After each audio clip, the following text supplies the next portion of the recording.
My parents said, Christmas will be too crowded. Better if you and the kids stay home.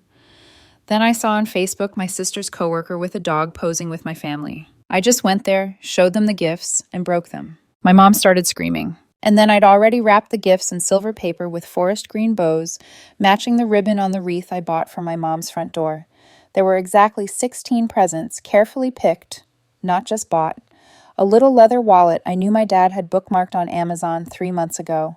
A handmade bracelet for my niece with her name etched into the clasp. A vintage cookbook I tracked down for my mom. And of course, all the toys and puzzles my daughter Lily had asked Santa to bring for her cousins too. We were supposed to drive up to my parents' place on Christmas Eve, like always. I had Lily's holiday dress steamed and hanging by the door, her little shoes polished. The suitcase was packed. But 2 days before, I got a call. Not even a call, actually. A voice message from my mom. Hey, honey, we've been thinking it's going to be a full house this year. And with the kids running around and all, we figured maybe it would just be easier if you and Lily stayed home this time. We'll do something in January, less chaotic.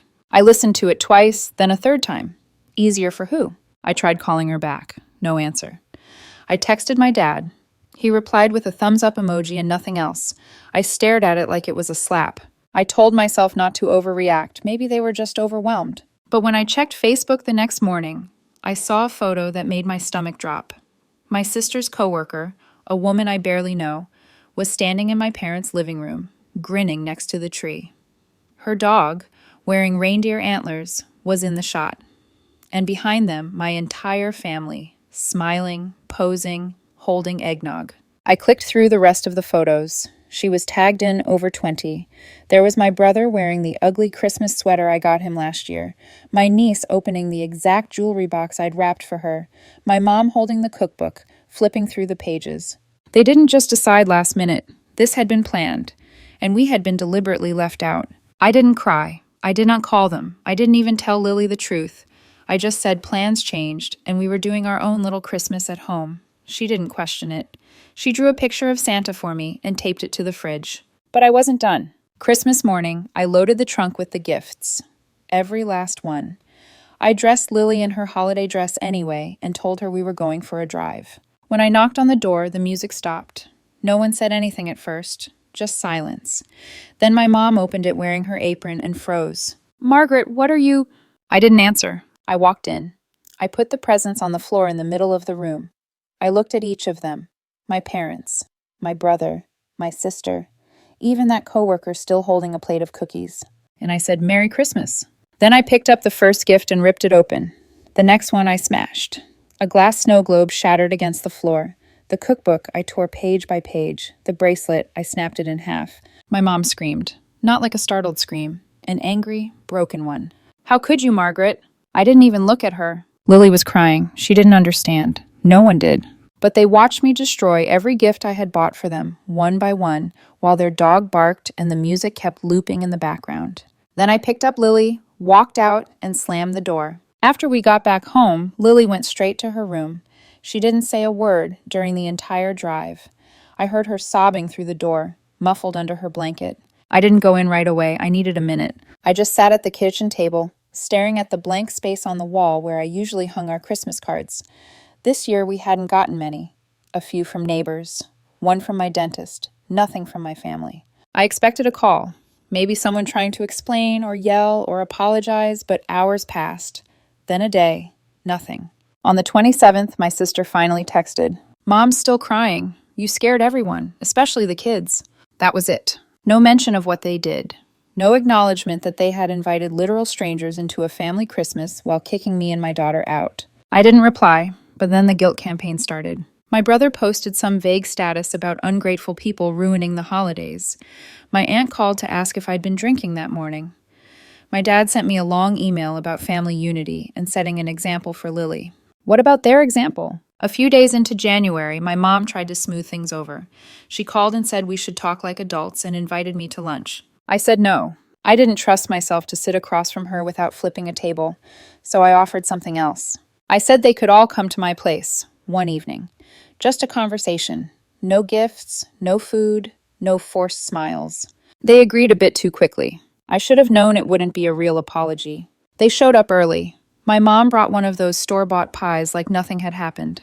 My aunt came too, uninvited, and my brother walked in holding his phone, not even making eye contact. I had everything cleared out. No distractions. Lily was at a friend's house. I sat them down and told them I didn't want excuses. I wanted the truth. My mom said they were worried things would be awkward because of how distant I'd been lately. My brother chimed in, saying I always take things too far. Then my aunt jumped in, said maybe I should have tried harder to stay close to the family, that I was always off doing my own thing. I asked them one question. Why was I the only one not welcome? They dodged, deflected. My mom said something about limited space, which was a lie. I'd seen the photos, people on couches, chairs, even the floor. Then she said it. We thought it might be easier for everyone if you weren't there. I stood up, I told them all to get out. My aunt started lecturing me about respect. My brother muttered something under his breath. My mom just kept repeating, we didn't mean to hurt you. Like that fixed anything. I opened the door and told them again. And just before they left, I said one last thing about the money.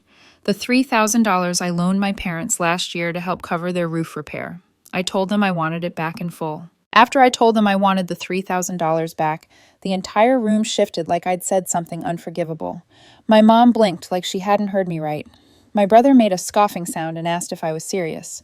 My aunt let out this dramatic sigh, like I'd just spit on the family crest or something. Then came the excuses. My dad had meant to pay me back. Things had just been tight. Christmas had been expensive. My mom said, couldn't you just consider it a family gift? She even added a little line about how they wouldn't ask me to pay them back if the roles were reversed. But the thing is, they never had to. I've never asked them for anything, not once. But I have given, quietly. The money last year wasn't even for them. It was for their house. The roof was leaking. The insurance deductible was huge. They were panicking. And I stepped in, no hesitation.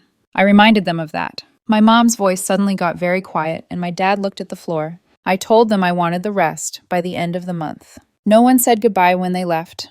My aunt muttered something under her breath as she walked out, but I didn't catch it. I didn't care.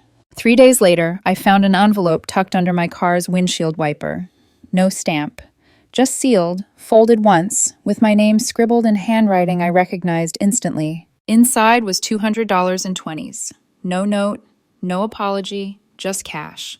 Like I was some landlord collecting rent. At first, I didn't even know what to feel. I stood in the driveway for a good 5 minutes, envelope in one hand, car keys in the other, staring at the mailbox like it might offer a better explanation. I didn't tell Lily about it. She'd started asking less about Grandma and Grandpa anyway, stopped drawing them in her pictures. When she said goodnight now, it was just to me. A few days later, I called my dad. Straight to the point, I said, I got the envelope, and it wasn't going to cut it. He let out a sigh, long and performative, like he was the one being wronged. Then he said, Margaret, at some point, you've got to stop holding on to grudges. A grudge. I didn't say anything. I just ended the call. That night, my sister called. I ignored it the first time, but she tried again and again. I picked up the third time, thinking maybe something had happened. It had, but not in the way I expected. She said Mom had been crying again, that Dad was telling everyone I was threatening legal action, that the family was really worried about me. Then she paused and said something that didn't make sense at first. You know they paid for that roof twice, right? I asked her to explain.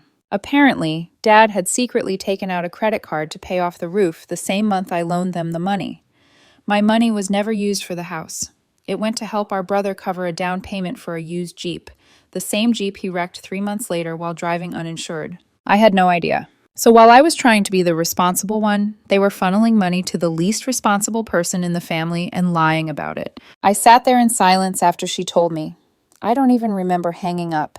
What I do remember is waking up the next morning and feeling like a switch had flipped, something cold and solid. I wasn't going to court. That would have been too clean. Instead, I made a plan, one that would force every single one of them to look at me again.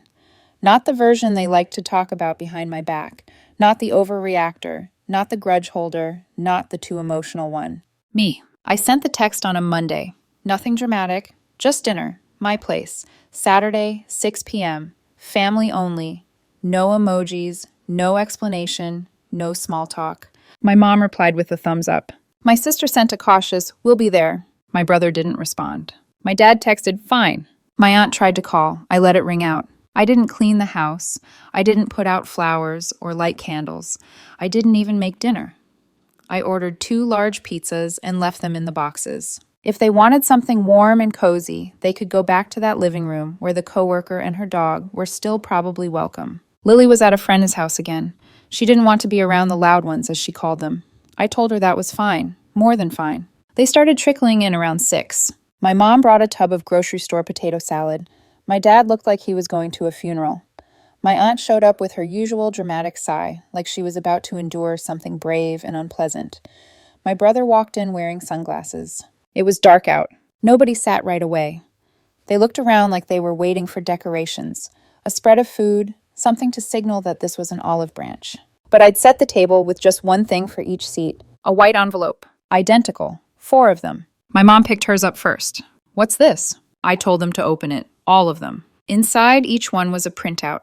Not legal threats, not handwritten letters, just screenshots, texts, bank transfers, Amazon receipts, copies of photos they forgot I had access to, the Facebook pictures from Christmas, the money I transferred, the date I did it, the name of the account it went to, the email my brother sent me asking for a little help last year and promising he'd pay me back soon. Silence. Then my mom asked why I was doing this. She looked genuinely confused, like I'd ambushed them out of nowhere. I asked if she remembered Christmas Eve. She said, yes, but not like this. I told her this was exactly what it felt like, sitting in a room with people pretending not to know what they'd done. My aunt jumped in, of course, said family doesn't keep score, that I needed to forgive and move on. I asked her how much she'd loaned them last year. She didn't answer. Then my brother started yelling, said I was trying to make everyone feel guilty, that I was ruining his relationship with our parents, that I should be ashamed of turning something like Christmas into a war. That's when I stood up. I told them all to get out. All of them. No one moved at first. Then I said it again, louder. My dad tried to reason with me, said we were just talking. My mom looked like she wanted to cry again. My aunt shook her head like I was proving her right about something. I didn't care. I opened the front door and told them to go. Before they left, I said one last thing. I'm not asking for the money anymore. I'm taking it. Starting this week, I'm pulling every receipt, every message, and I'll handle it how I need to. They were halfway to the car when my brother turned and said, You're seriously doing this over some presents? I looked him right in the eye. It was never about the presents. And I meant that. They didn't slam the door. No final words. No one looked back. They walked out of my house like it wasn't even real. Like none of what I'd said, shown, or demanded had weight. My mom carried the untouched potato salad with her like it was still a normal family gathering. My aunt clutched her purse like she'd been through a mugging. My brother didn't say a thing, just stared at me like I was someone he couldn't recognize anymore. And then they disappeared. The silence that followed wasn't loud. It was hollow. No one texted. No one called. Nothing passive-aggressive on Facebook. Just absence. The kind that crawls into your bones when you're doing dishes at night and suddenly realize you're waiting to hear from people who don't want to hear from you. At first, I thought I'd feel better, stronger, like I'd reclaimed something, but I didn't. It felt like I'd burned down a house I had lived in my entire life. Sure, it was full of mold and rot and roof leaks no one ever fixed, but it had been my house, and now it was ash. The worst part was pretending in front of Lily. She didn't cry or pout or throw tantrums, but she noticed. She asked questions softly over breakfast or while brushing her teeth. Why haven't we seen Grandma? Did I do something bad? Are we still a family? I told her she didn't do anything wrong, that grown-ups sometimes made mistakes, and sometimes they don't say sorry. She nodded like she understood, but I saw her erasing drawings from her sketch pad that had Grandma and Grandpa in them. I wanted to call someone, not even to talk, just to hear a voice say, Yeah, that was insane. You were right. But there wasn't anyone left. I'd been the reliable one for so long that I didn't realize no one had ever been that for me. Until Lily sat next to me one night and leaned her head on my shoulder. She didn't say anything, just sat there. Something in me relaxed. Then, out of nowhere, came a white envelope in the mail. No return address. My name written in handwriting I'd recognized in a lineup. My dad's. Inside was a check for $1,000. No note, no apology, no context, just the check. At first, I thought it was a trap, some passive-aggressive way of settling the debt, an unspoken offer to end the conflict if I cashed it and stayed quiet. I deposited it anyway, not because I forgave them, because it proved they knew. They knew I wasn't bluffing. They knew the silence was earned. A week later, another envelope. This one had $500 in cash. All 20s, crisp, folded once. No handwriting this time, nothing. I didn't say a word, not to them, not to my sister, not even to Lily. Instead, I started making small changes. I unsubscribed from the group chat, deleted all the family calendar reminders from my phone. I stopped checking Facebook altogether. Then I did something I hadn't done in years. I planned something just for Lily and me. A full day at the park with a little picnic, board games, juice boxes, her favorite blanket, no schedules, no phones, no family. She ran around like she was floating, just pure light. At one point, she flopped beside me in the grass, hair messy, hands sticky with apple juice, and looked up at me. "This is better than Christmas." I paused. Why? Because it's just us. And I believed her. For the first time in a long time, I believed something good was still possible. Not with them, with us. Not perfect, not easy, but real. January drifted into February, like it didn't notice the wreckage behind it. The final envelope came right after Valentine's Day. No card, just a folded sheet of notebook paper with the last $1,500 in cash. The writing was messy this time. My dad must have rushed it. At the bottom was a scribble, barely legible. "We're even now." Not "we're sorry," not "can we talk," just even. I left it on the counter for 2 days before I even touched it. I didn't cry. I didn't rage. I just stood there and stared at it like it was a receipt for everything I used to believe in. That weekend, my sister called, first time in over a month. She started with small talk like nothing had happened. Asked how Lily was doing, if work was okay, if I'd seen the new series she recommended. Then she said, "Mom was really down lately, and maybe I could be the one to reach out." I asked her why I should be the one to fix this. She didn't have an answer. Instead, she said something that stuck with me more than I expected. "Whether you talk to them or not, they still talk about you like you're part of the family." I almost laughed, because that was the problem.